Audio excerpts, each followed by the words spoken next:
आज की हमारी कहानी सकामोटो नाम के हमारे इस लौंडे पे है जो कि बहुत ज्यादा कमाल की चीजें करता है। हमारा भाई उसके पूरे स्कूल में सबसे ज्यादा हैंडसम है। हालांकि इसकी शक्ल भी तौए से मारी हुई लगती है, लेकिन फिर भी सबसे ज्यादा हैंडसम और सारे तरीके देख के लड़कियां इस पे बिल्कुल फ्लैट है और सारी लड़कियां इसको पसंद करती है। हालांकि इन तीन नमूनों को इससे बहुत ज्यादा जलन होती है। इन तीन बंदरों का नाम है असाशी, केन केन, मारियो। ये तीनों बंदर असल में हमारे भाई सकामोटो से काफी ज्यादा जलते हैं, क्योंकि भाई वो बंदा काफी ज्यादा हैंडसम है एंड इन लोगों की चलती है उससे। इन तीनों बंदरों की शक्ल पे वो लड़कियां बिल्कुल थूक के जाती हैं। एक की शक्ल तो सही में तवे जैसी है। खैर, हमारे सकामोटो भाई की बेइज्जती करने के लिए ये लोग एक डस्टर लगा देते हैं गेट के ऊपर, लेकिन अपना भाई उसे बहुत ही शानदार तरीके से कैच करता है और पूरी क्लास उसके लिए तालियां बजाती हैं। और तीनों नमूने फिर से शर्मिंदा हो जाता है कि भैया हमने तो इसके फिर से तारीफ करा दी। वहीं अगला सीन दिखाया जाता है जहाँ पे तीनों बंदर पार्टी जो होती है हमारे भाई के पीछे जाती है और टॉयलेट में जाके हमारे भाई के ऊपर वो गंदा पोछा वाला जो पानी होता है वो फेंक देते हैं। हालांकि अपना भाई बिल्कुल एक चैर निकलता है और बाथरूम के अंदर अम्ब्रेला लेके घूमता है, ले मूड दिया तेरे प्लान पे। ये लोग फिर भी नहीं रुकते और हमारे भाई की जो डेस्क होता है वो अगली क्लास में फेंक देता है बाहर, जिसकी वजह से हमारा भाई कहीं पे बैठ नहीं सकता और लड़कियां उसे अपने पास इनवाइट करती है। अपना भाई सख्त होता है और सीधे खिड़की खोलता है, वहीं पे बैठ जाता है और बिल्कुल एक एनिमे स्टाइल में इस लाचार वाली सिचुएशन को एक हीरो में बदल देता है। और तीनों बंदर अपना फिर सर फोड़ रहे होते हैं।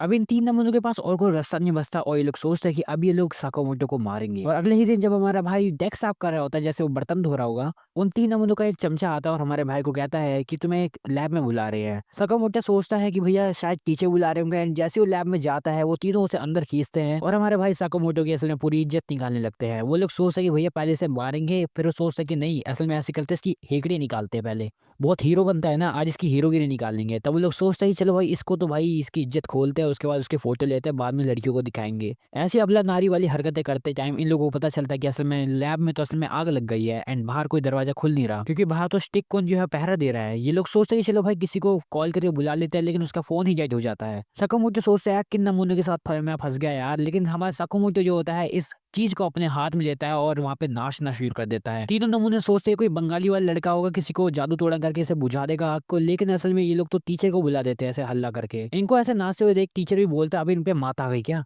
लेकिन सबसे पहले आग बुझाने के बाद वो जो टीचर होता है उनसे पूछता है हाँ भाई क्या सीन है तुम्हारा, एंड अपना साकुमोटो भाई बोलता है असल में यहाँ पे मैंने आग लगा दी थी, क्योंकि असल में हम यहाँ पे अल्कोहल से आग बना रहे थे। इतना कहने के बाद टीचर जो होता है उसे कहता तो है ना भाई ठीक है अच्छी बात है तुम अच्छे लड़के हो, लेकिन भाई ये हरकतें मत करो, और अपोलॉजी लेटर लिखने के लिए कहता है। हमारे बच्चे तो सब मान जाते हैं, लेकिन आज सही जो होता है अब उसको थोड़ा दिल में भाई के लिए प्यार सा आ जाता है। क्या बोला तूने?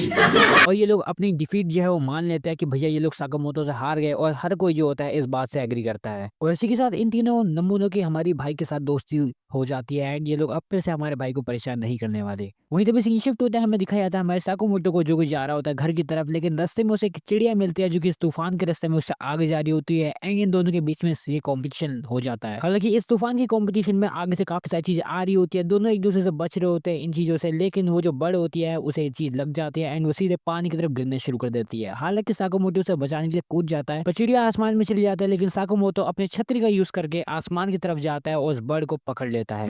कुछ भी। फिजिक्स की अम्मा बहन करने के बाद ये लोग इसे चिड़िया को बचा लेते हैं। एकदम से हमारे यहाँ पे बादल भी चले जाते हैं। वहीं अगले दिन हमें दिखाया जाता है कि असल में इनकी क्लास में शीरा नाम का एक लौंडा होता है जो कि अपने आप को थोड़ा ज्यादा ही महान बता रहा होता है। कह रहा है कि भाई मैं तो भाई फैशन वाला इंसान हूँ, तुम मेरे को मैगजीन में भी देख सकते हो, मैं तुम्हें फैशन टिप्स दे सकता हूँ। लेकिन लड़कियां उसके मुंह पे मुंह देती है और कहते निकल जाए यहाँ से। वहीं तभी एकदम से एक लड़की उनकी क्लास में आती है एंड वो उन्हें दिखाती है न्यूज़पेपर में न्यूज वही तूफान वाली, जिसमें असल में हमारे साकुमोटो की असल में खबर होती है जहाँ पे वो आसमान में उड़ रहा होता है फिजिक्स की लो की अम्मा बहन करने के बाद। लड़कियां हमारे भाई को और भी ज्यादा पसंद करने लगती है और शीरा के अंदर हमारे भाई के लिए नफरत आ जाती है। शीरा सोचता है अब तो उसका डाउनफॉल कराना पड़ेगा। इसी के साथ अगले दिन हमें सीन दिखाया जाता है जहाँ पे असल में टीचर जो होता है क्लास ले रहा होता है, तभी अपना जैसी साकामोटो आता है क्लास में और बस अपनी चेयर पे बैठने ही वाला होता है। शीरा जो होता है उसकी चेयर हटा देता है, लेकिन अपना भाई गिरता नहीं है बल्कि एक इमेजिनरी चेयर पे बैठ जाता है और शीरा के पैन पे मुंह देता है। वही हमें दिखाया जाता है कि शीरा जो होता है वो स्पोर्ट्स पीरियड में भी हमारे भाई से बदला लेने की कोशिश करता है, हालांकि वो कुछ नहीं कर पाता। इवन हर बार वो जितनी भी कोशिशें करता है वो सारी की सारी फेल हो जाती है और इन दी एंड हमारा भाई जो होता है यानी साकामोटो वो हमेशा कूल बनता है। शीरा काफी ज्यादा परेशान हो जाता है कि भैया ये क्या सीन हो रहा है उसके साथ, वो तो साकामोटो को हरा ही नहीं पा रहा है। शीरा बिल्कुल डिप्रेशन में जा चुका था, लेकिन तभी हमें देखने मिलता है जब पूरी शांति से क्लास चल रही होती है वहां पे एक मधुमक्खी आ जाती है। मधुमक्खी को देखते ही लड़कियों के अंदर का जानवर जाग जाता है एंड वो सीधे जानों की तरफ भागते हुए सीधे क्लास से निकल जाती है और लड़कों को अंदर बंद कर देती है।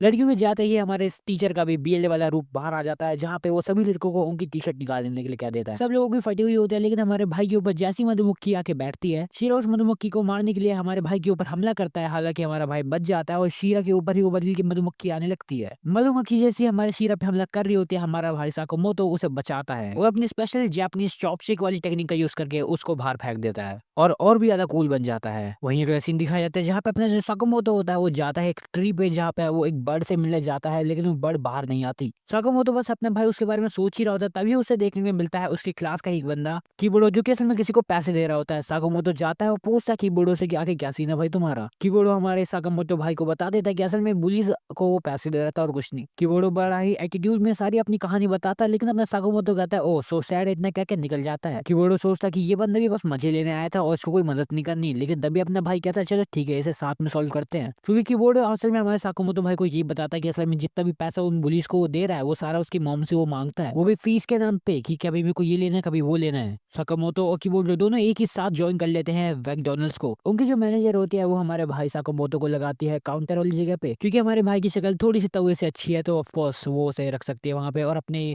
कीबोर्ड को वो जगह साफ करने के लिए पोछा पकड़ा देती है। कीबोर्ड तभी वहां पे खड़े खड़े ओवर थिंकिंग करना शुरू कर देता हूँ, सोचता कि आखिर मैं उन्हें पैसे क्यों देता हूँ, ये सब चीजें सोच रहा होता है। तभी पीछे से मैनेजर आती है और कहते हैं काम पे लग जा, लेकिन ये कीबोर्ड समझ गया था कि अब वो पैसे नहीं देने वाला है पुलिस को, क्योंकि वो उनके लिए क्यों कमाए। तभी हमें देखने को मिलता है कि असल में ऑर्डर्स कुछ ज्यादा ही आने शुरू हो चुके हैं, क्योंकि भाई लाइन पे अपना भाई है। सारी लड़कियां असल में हमारे भाई को देखने के लिए आ रही होती है। तभी हमारी जो मैनेजर होती है वो हमारे कीबोर्ड को बोलते हैं चल भाई फ्रेंच फ्राइज बना अब तू। और यहाँ पे अपना जो कीबोर्ड भाई होता है वो कहता है चलो ठीक है अब क्या ही कर सकते हैं। वो पहले कोशिश करता है, पहले नहीं बनते हैं, फिर लेकिन बनना शुरू हो जाते हैं, काफी अच्छे बनते हैं। और जैसे तैसे करके जितने भी ऑर्डर्स होते हैं वो सारे बन जाते हैं। और जो मैनेजर होती है दोनों को काफी अच्छी तरह से पेश करती है, दोनों को तारीफ करती है और साथ में ये भी कहती है कि कीबोर्ड काफी अच्छा बनाता है ये फ्रेंच फ्राइज। और उसके बाद वो मैनेजर उन्हें दे देती है परमानेंट जॉब इस जगह पे। और अपना भाई कीबोर्ड भी काफी ज्यादा खुश होता है और सोचता है कि चलो भाई एक काम करता हूँ, हेयर सैलून पे जाता हूँ, अपने पे सारा पैसा खर्च करूंगा। वही तभी हमें दिखा जाता है अगले दिन का सीन, जहाँ पे हमारा भाई उन्हीं 3 नमूनों से मिलता है, जिनमें से असाशी होता है वो हमारे भाई से पूछता है चलते हैं 9 से 12 नहीं, वो बस अपना ऑर्डर प्लेस करता है और उससे बस एक स्माइल के लिए बोलता है। वहीं तभी हमें वो दोनों पुलिस को दिखाया जाता है जो कि उसी मैकडॉनल्ड्स पे आ रहे होते हैं हमारे कीबोर्ड को परेशान करने, तो नहीं पर वो देख लेते हैं वहाँ पे कीबोर्ड को, और उसके बाद वो कीबोर्ड को कहता है चल तू बाहर मिल बाद में। और ये बात हमारा साकुमोतो भाई भी सुन लेता है, इसलिए जैसे ही हमारा भाई कीबोर्ड जब घर जा रहा होता है तो हमारा साकुमोतो भी उसका पीछा करता है। कीबोर्ड जाता है और बुली से मिलता है। वो बुली जो होता है उससे पैसे मांगता है, जो कि कीबोर्ड देने भी वाला होता है, लेकिन तभी उसे याद आती है साकुमोतो की बातें कि पैसे तुम्हें हमेशा नहीं बचा सकते हैं। एंड इसी के साथ ही कीबोर्ड जो होता है वो पैसों को वापस रख लेता है, उन्हें कहता है कि वो नहीं देगा। इसी के साथ वो हमारे कीबोर्ड मोटे बर्गर को मारते रहते हैं। और इसी बीच हमारे भाई की ग्रैंड एंट्री होती है और हमारा साकुमोतो भाई वहाँ पे आता है और उन दोनों की ऐसी की तैसी करने शुरू करता है। वो अपने आप को वहाँ पे एक साइको जैसा ट्रीट करता है, एंड उसके बाद उन लोगों की छोटी मोटी चीजों पे हमला करना शुरू करता है। एंड उन लोगों को लगता है कि भाई ये क्या साइको इंसान है। एंड साकुमोतो जो होता है वो कीबोर्ड को बोलता है जाओ और अपना कमाल दिखाओ, जाओ और दिखा दो उन्हें कि तुम क्या कर सकते हो। इतना कहते ही हमारे कीबोर्ड होता है वो जाता है उन्हें अपना बर्गर वाला स्लैम देता है, उनकी आंखों में मिट्टी फेंक देता है। एंड उसके बाद वो लोग डर के वहां से भाग जाते हैं। बिल्कुल बच्चे वाली कहानी, लेकिन स्टिल कोई बात नहीं। कीबोर्ड रोने लग जाता है और हमारे साकुमोतो भाई को थैंक यू कहता है। इतने में साकुमोतो वहां से चले जाता है अपनी शिफ्ट के लिए। वहीं अगले दिन हमें दिखाया जाता है जहाँ पे आना नाम की जो लड़की होती है वो हमारे साकुमोतो भाई की अटेंशन लेने आई होती है। हालांकि हमारा भाई बिल्कुल एक सिग्मा है एंड वो आना पे बिल्कुल भी फोकस नहीं करता, बल्कि उसके सामने जो बोर्ड होता है उस पर फोकस करता है। पर मैं तो ये सोच रहा हूँ टीचर आके इस लड़की को ऐसे बैठने कैसे दे रहा है। अपना साकुमोतो भाई बिल्कुल एक गीगा चैड होता है, उसी लड़कियों से कोई फर्क नहीं पड़ता भले वो कहीं पे भी बैठे। आना हमारे भाई के साथ थोड़ी सी बातचीत करना चाहती थी, लेकिन सेल्फ स्टडी के पीरियड में वो उसके साथ कहीं पे बैठ ही नहीं पा रही थी आगे पीछे, तो उसकी बिल्कुल ठीक सामने बैठ गई और उसके साथ थोड़ा फैमिलियर जैसा है रिएक्ट करना शुरू कर देती है। इवन उसका ढंग से पूरा नाम भी नहीं पहचान पाती। क्लास की लड़कियां भी आना से जल रही होती है, लेकिन जो हमारी आना होती है वो सिर्फ फोकस करती है हमारे भाई साकामोतो पे एंड उसकी चीजें कॉपी करने की सोचती है। पर अपने भाई साकामोतो भी कोई 20 से कम थोड़ी है। आना वो अपना सीक्रेट मूव का इस्तेमाल करती है एंड कहती है कि अब मैं दूसरे लड़कों से बात कर लूंगी, इतना क्या कि वो आगे बढ़ने लगती है। उसे लगता है कि हमारा भाई जो है साकामोतो उठेगा और उसे रोकेगा, पर अपना भाई तो बाहर कुत्ते को देखने लगता है। वही हमें दिखाया जाता है हमारी आना जो होती है काफी ज्यादा थक चुकी होती है ये सब करके, एंड अब सोच रही होती है गेम खेलने का। शाम को गेम लेके हमारे साकुमोतो के पास आती है, पीछे से 2 क्लास की लड़कियां भी आती है, लेकिन साकुमोतो कहता है मेरे को नहीं खेलना, मैं देख लूंगा। इसलिए आना को जो गेम होता है वो उन 2 बाकी लड़कियों के साथ खेलना पड़ता है। इसी बीच में एक लड़की जो होती है वो क्वेश्चन बोलती है कि आखिर साकुमोतो किससे प्यार करता है। इतने में तीनों लड़कियों के अंदर जलन होती है एंड वो अपना नाम निकालने के लिए सोच रही होती है। इस गेम में असल में कॉइन को उसके नाम के ऊपर जाना होता है, जो कि असल में रियल आंसर होता है। और लोग कहते हैं कि असल में जो कॉइन है ये स्पिरिट कंट्रोल कंट्रोल करती है। हालांकि गेम का रूल टूट जाता है और जो कॉइन होता है वो जमीन पे गिर जाता है, और क्योंकि वो जो कॉइन होता है वो साकुमोतो के पास ही गिरा होता है, तो साकुमोतो जाके उसे उठा देता है, और रूल के टूटने के कारण हमारे साकुमोतो के अंदर एक स्पिरिट आ जाती है जो कि उन लोगों को कहती है जाओ और 10 फुट का एक आर्च बनाओ, और अगर तुमने मेरी डिमांड को पूरा नहीं किया तो फिर मैं साकुमोतो की बॉडी को नहीं छोड़ूंगी। एंड इतना कहते हुए वो माउंटेन में चले जाएगी साकुमोतो की बॉडी को लेके। और ऐसा ना हो इसलिए जो लड़कियां होती है वो मान जाती है और जल्दी जल्दी डेस्क को एक दूसरे के ऊपर रख के आर्च बनाने की सोचते हैं। लेकिन हमारी जो आना होती है उसे बिल्कुल भी डेस्क उठाने की आदत नहीं है, तो वो पहले नखरे करती है। लेकिन बाकी लड़कियां कहती है भाई जल्दी करो, साकुमोतो को बचाना है। अब क्योंकि साकुमोतो की बात है तो ये लड़की भी मान जाती है और ये लोग एक एक करके एक आर्च को बनाना शुरू कर देते हैं। हालांकि जैसी कुछ अनर्थ होने वाला होता है एक दूसरे की ये लोग मदद करते हैं, एक दूसरे के साथ काम करके ये लोग फाइनली 10 फुट का आर्च बना लेते हैं। उस आर्च के बनते ही वो जो स्पिरिट होती है साकामोतो के बॉडी के अंदर वो जाती है ऊपर उन डेस्क के ऊपर चढ़ते हुए और सीधे साकामोतो की बॉडी को रिलीज कर देती है। सब लोग काफी ज्यादा खुश होते हैं कि फाइनली छोड़ दिया कि उसने स्पिरिट ने हमारे भाई की बॉडी। लेकिन इसी बीच इन लड़कियों के अंदर भाईचारा जो होता है वो बढ़ जाता है एंड ये लोग बाहर चले जाते हैं हंसते खेलते। लेकिन हमें पता चलता है असल में तो हमारे भाई की एक प्लान था, साकामोतो के अंदर कोई स्पिरिट आ ही नहीं थी, वो बस इन लोगों को साथ में लाना चाहता था। वहीं अगला सीन हमें दिखाया जाता है और लगभग कुछ दिनों के बाद हमारा जो भाई होता है साकामोतो वो असल में सीनियर्स का चमचा बन चुका होता है। वो मारायामा नाम का एक बंदा होता है सीनियर, उसके लिए हर चीज करता है, वो उसकी हर एक विसल पे बाहर आता है एंड एक जिन की तरह उसके सारे काम खत्म कर देता है, वो भी एक ही विसल पे आके। भले उसका छोटे सा छोटा ही काम हो, भले उसको खाना देना हो या फिर कुछ और, हर चीज स्टाइल से करता है। वहीं तभी कीबोर्डो हमारे साकामोतो को कहता है कि वो लोग तुम्हारा इस्तेमाल कर रहे हैं, ये सब मत करो। लेकिन हमारा साकामोतो भाई उसे कहता है कि नहीं, असल में ऐसा नहीं है, मेरे को बस अपने कैरेक्टर डेवलपमेंट करना है इसलिए मैं ये सब कर रहा हूँ। वाह, मतलब कुछ भी चल रहा है, खैर इससे हमें क्या। इन दोनों के बीच में बस बातें चली रही होती है, तभी हमें दिखाया जाता है कि हमारे यहाँ जो होता है वो अपनी क्लास में बैठा होता है बढ़िया गुंडों की तरह एंड एकदम से एक सीटी मारता है, जिसकी वजह से हमारा भाई उसके पास भगते हुए आ जाता है। हमारा भाई जो होता है साकामोतो उन सभी को, वहाँ पे जितने भी लोग होते हैं उन सभी के लिए कोको कोला या फिर ऐसे ड्रिंक्स खरीद के लाता है, जो कि वो खुशी खुशी कर रहा होता है, उसको इस चीज में कोई भी दिक्कत नहीं है। और सिर्फ इतना ही नहीं बल्कि मारेयामा के अब जितने भी काम होते हैं सारे के सारे हमारा भाई कर रहा होता है। जैसे एक बार हमारा जो मारेयामा होता है वो अपनी पीची ड्रेस नहीं लाया होता, तो वो साकामोतो से मांगता है, लेकिन साकामोतो उसके लिए एक न्यू ब्रांड बना देता है, वो भी पोचो का इस्तेमाल करके। हालांकि वो पूरे स्कूल में उसकी वजह से फेमस हो जाता है मारेयामा, लेकिन मारेयामा उससे और भी काम कराता है, भले वो मसाज हो या फिर उसकी मालिश करना हो या फिर उसकी क्लास अटेंड करना, नाखून काटना, ये सब चीजें। बाकी जो जूनियर्स होते हैं वो भी कह रहे होते हैं भाई तुम कुछ ज्यादा ही काम नहीं करा रहे उससे, ऐसे तो तुम उससे सारे काम कराते रहोगे और तुम आलसी बन जाओगे। मारेयामा कहता है नहीं, असल में वो बस साकामोतो की कैरेक्टर डेवलपमेंट में मदद कर रहा है। कुछ भी ऐसे ही एक दिन मारेयामा के पास कुछ करने के लिए नहीं होता तो साकुमोतो को बुलाता है एंड वो कहता है कि प्लीज मेरे लिए जितनी भी चीजें हो सकती है उन सबको आसान करने की कोशिश करो। वो साकुमोतो उसकी बात को कुछ ज्यादा ही सीरियस ले लेता है और इसीलिए हर छोटी सी छोटी चीज, भले वो टॉयलेट पेपर लाना हो, जूते साफ करके गर्म करना हो या फिर बाकी सारे काम, जैसे कि कभी कभी तो कुछ ज्यादा ही सीरियस हो जाता है हमारा साकुमोतो और उस मोटू को अपने उस ट्रॉली में से कहता है कि मैं तुम्हें घर छोड़ दूंगा। मारेयामा हमारे भाई साकुमोतो से बचते हुए जैसे तैसे करके पीटी वाले जिम वाले उस जगह पे चले जाता है। हालांकि उस पीटी रूम में भी हमारा जो साकुमोतो भाई होता है वो एक वहाँ पे बेड बना देता है ताकि हमारा भाई यानी मारेयामा जो है वो आराम से जिए वहाँ पे। कोई नहीं भाई, तो स्कूल में सो जा, कोई दिक्कत नहीं है। मारेयामा अब अपनी भीख मांग रहा होता है कि भैया प्लीज छोड़ दे मेरे को और नहीं करना है मेरे को, लेकिन साकामोतो कहता है कि अभी तो मैं और भी ज्यादा मदद करूंगा। लेकिन हमारे मारेयामा जो होता है अगले ही दिन से स्कूल की कैंटीन में खुद खाना खरीदता है। इस चीज को देख के सभी बच्चे शौक हो जाते हैं और कहते हैं ये क्या हो गया। वहीं दूसरी टेबल पे हमारा जो साकुमोतो होता है वो अपने दोस्त के साथ खाना खा रहा होता है, जो कि और कहीं नहीं बल्कि कीबोर्डो होता है। कीबोर्डो कहता है आके तुम्हारे का सीन हो गया, तुम्हें निकाल दिया क्या? एंड अपना भाई कहता है हाँ। वहीं तभी हमारा शिफ्ट होता है, हम लोग को दिखाया जाता है हमारे भाई को यानी साकामोतो को कीबोर्डो के घर पे उसे पढ़ाते हुए। अपना भाई कीबोर्डो को क्लासेस दे रहा होता है, तभी हमें पता चलता है कि कीबोर्डो की जो मॉम होती है वो आ रही होती है दोनों के लिए स्नैक्स लेके। लेकिन कीबोर्डो की मॉम के आते ही हमारा जो साकामोतो होता है वो छुप जाता है हमारे कीबोर्डो के कहने पे। और साकुमोतो को उस कमरे में ना देख के कीबोर्डो की जो मॉम होती है वो कहती है कि कम से कम कभी तो कभी साकुमोतो को बुलाओ और अगर बुलाते हो तो मेरे को बताना जरूर। हमें पता चलता है कि असल में जो कीबोर्डो की मॉम है वो असल में साकुमोतो के प्यार में गिर चुकी हैं। ये बात है 2 हफ्ते पहले की, जब हमारे भाई साकुमोतो के हर टेस्ट में 100 आउट ऑफ 100 मार्क्स आए थे और हमारा कीबोर्डो था वो फेल हो गया था। उसने साकुमोतो के पैर पकड़ लिए उसको पढ़ाने के लिए, फ्री में ट्यूशन देने के लिए। और जिस दिन पहली बार साकुमोतो के घर पे आया था उसकी जो मॉम थी वो हमारे साकुमोतो से बिल्कुल चेप हो गई थी, इवन उसकी रिकॉर्डिंग करती रहती थी। और इन सब चीजों के कारण हमारा कीबोर्ड जो होता है वो हमारे साकुमोतो को कहता है छुपने के लिए, लेकिन साकुमोतो उसको क्लासेस देना नहीं छोड़ता, बल्कि जैसी उसकी मॉम आने वाली होती है वो छुप जाता है। एक बार हमारे कीबोर्डो को बाहर जाना पड़ता है एंड वो हमारे भाई को साकुमोतो को उसका अपना फोन दे देता है और कहता है अगर कोई दिक्कत हो तो मेरे को बताना। इतना क्या कि वहां से चले जाता है। लेकिन कीबोर्डो की मॉम को पता होता है कि साकुमोतो अभी घर पे ही है एंड उसको ढूंढना शुरू कर देती है। वो हर एक पॉसिबल जगह में ढूंढने की कोशिश करती है, लेकिन हमारा भाई भी कम थोड़ी होता है। वो हर एक स्टाइलिश तरीके से छुपने की कोशिश करता है। और जब कीबोर्डो की मोम वहां से थक हार के जाने ही वाली होती है, कीबोर्डो साकुमोटो को कॉल कर देता है, जिसके वजह से हमारी साकुमोटो की जो रियल लोकेशन पता चल जाती है, जिसके वजह से हमारा जो भाई होता है वो फंस जाता है, लेकिन वहां से भाग जाता है जैसे तैसे करके। साकुमोटो के पैरों का पीछा करते हुए कीबोर्डो की जो मोम होती है वो साकुमोटो तक पहुंचने वाली होती है, लेकिन उसे लगता है कि वो वहां से चले गया है। और थक हार के जो उसकी मोम होती है वो टीवी पे एक फिल्म चलाने लगती है।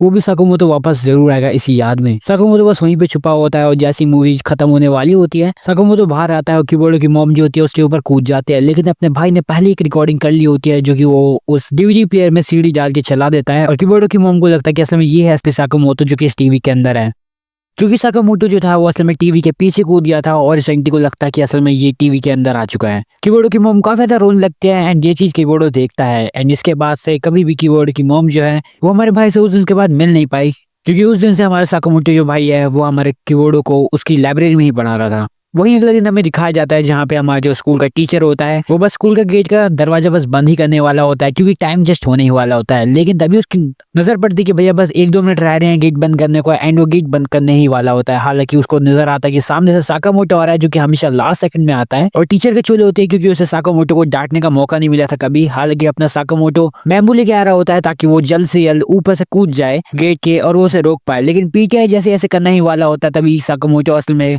बैम्बू को बाहर छोड़ के आराम से अंदर आ जाता है और कहता है ये तो बस मरने से सजाने के लिए लेके आया था मैं। और इसी के साथ टीचर का जो होता है वो पोपट बन जाता है और साकामोटो रॉक और टीचर शॉक। वही स्टाफ रूम में जो बंदा होता है ये सोच रहा होता है कि आखिर कैसे करके, मतलब कैसे भी करके साकामोटो को बस डांटे भाई। इस बंदे को बस कोई रीजन चाहिए ताकि वो साकामोटो को डांट सके, इसलिए कई बार सोचता है कि भैया साकामोटो कोई ना कोई तो गलत हरकतें करेगा, लेकिन हमेशा वो सही हरकतें कर रहा होता है। जब भी टीचर को लगता था कि क्लास में मिसबिहेव कर रहा है तभी पता चलता था कि असल में वो कुछ ना कुछ तो अच्छा काम ही कर रहा है। वो बंदा परेशान हो जाता है और सोचता कि भैया अब तो मैं इसे ऐसे ही डांट दूंगा, बस छोटी सी गलती करे क्लास में फिर डांटना शुरू कर दूंगा, कुछ भी कर रहा होगा उल्टा सीधा बस। लेकिन जैसे ही उसे पता चलता है पूरी क्लास डिसिप्लिन में है, पर लेकिन आज जो साकामोटो है वो बिल्कुल डाइनिंग टेबल की तरह अपना खाना लेके आ रहा है, वो बस मुंह में खाने वाला ही होता है चावल को। टीचर बस इंतजार कर रहा होता है कि बस जैसे ही इसने चावल खाए मैं इसको डांटना शुरू कर दूंगा, और हमारा साकामोटो उस चावल को खा लेता है। साकामोटो के चावल को खाते ही टीचर उस पर चिल्ला पड़ता है, कहता है निकल जा बाहर यहाँ से। टीचर को तो बिल्कुल जन्नत जैसा फील हो रहा होगा क्योंकि अपना भाई क्लास से बाहर चले जाता है थोड़े से चावल लेके। हालांकि टीचर को बहुत मजे आ रहे होते हो इस चीज को करके, और टीचर सोच रहा था कि भैया अभी मैं इसको जाके देख के आता हूँ कि ये इसी चीज के बारे में सोच रहे हैं कि मैंने इसको कैसे बिहेव किया। लेकिन बाहर जाके उसे पता चलता है असल में वो जानबूझ के बाहर गया था ताकि वो इस चिड़िया को खिला पाए।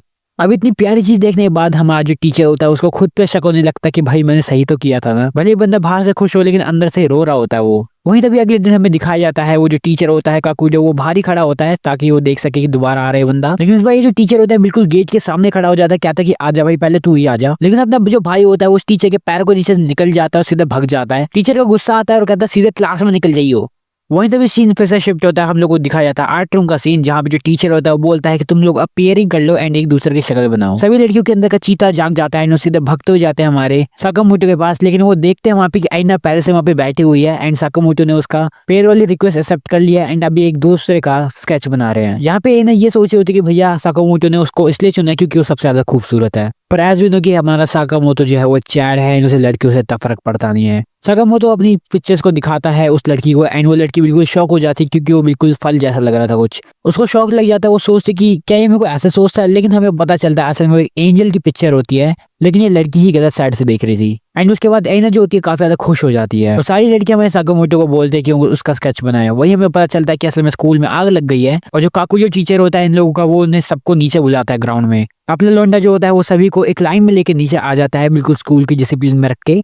लेकिन तभी उसके दो नाले के दोस्तों को याद आता है उनका दोस्त यहाँ पे अत्सशी तो है ही नहीं। साकामोटो बिल्कुल ही भक्त हो जाता है अत्सशी को बचाने के लिए। सबसे पहले अपने आप को गीला कर लेता है, एक मास्क लगा लेता है। वहीं दूसरी तरफ अत्सशी अपना पेट हल्का करके बाहर निकल ही रहा होता है, जिसे देखने के लिए मिलता है हमारा साकामोटो जो कि जमीन पे रगड़ रगड़ के आ रहा होता है एंड वो उसे भी कहता है तू भी नीचे ऐसे हो जा। इसके बाद का मामला जो होता है वो हमारा साकामोटो अपने हाथ में ले लेता है और अपने दोस्त को नीचे पहुंचा देता है। लेकिन अभी सारे बच्चे परेशान होते हैं साकामोटो को लेकर क्योंकि वो अभी भी बिल्डिंग के अंदर ही है। कहने को तो बिल्डिंग में आग लगी है लेकिन दिख नहीं रही है। तभी हमें दिखाया हमारा साकामोटो अपने स्पेशल मूव का यूज करते हुए नीचे आ जाता है एक पैराशूट बना के, और सभी लोगों के अंदर फिर से जान में जान आ जाती है। लेकिन टीचर साकामोटो को चिल्लाता है क्योंकि सभी लोग उसकी इतनी ज्यादा परवाह कर रहे थे।